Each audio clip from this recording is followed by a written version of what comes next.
বাঙালি বন্ধু, আমরা আমাদের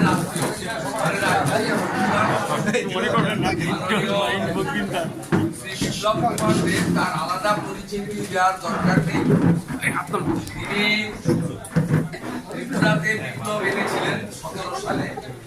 ভারতীয় জনতা পার্টি সরকার তৈরি করেছিলেন, যে বিধানসভায় ভারতীয় জনতা পার্টির কোন প্রতিনিধি ছিল না 17 সালের আগে। সেই বিধানসভায় তিনি থার্ড মেজরিটি নিয়ে ভারতীয় জনতা পার্টিকে সেখানে প্রতিষ্ঠা করেছেন। সফলতার সঙ্গে মুখ্যমন্ত্রীর দায়িত্ব পালন করেছেন।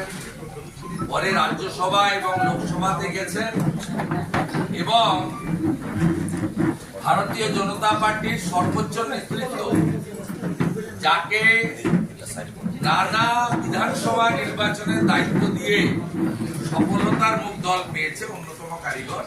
বিশেষ করে লোকসভার পরে হরিয়ানার নির্বাচনে তার যে ভূমিকা, সাথে ধর্মেন্দ্র প্রধানজি, সেটা সবাই আমরা কৃতজ্ঞতা চিত্তে স্মরণ করি।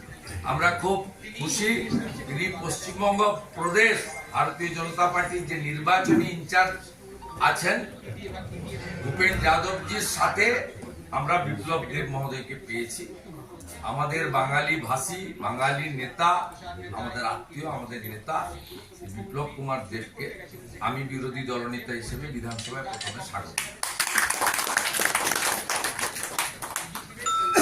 পুষ্পস্তবক দিয়ে আমাদের বিধানসভা chief whip opposition Shankar Ghosh মহোদয় ওনাকে বরণ করেন।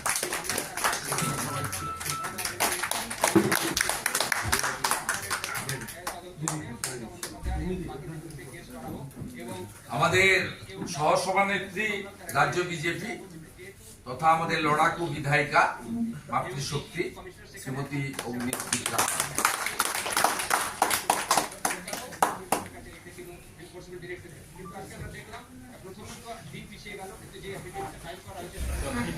আচ্ছা।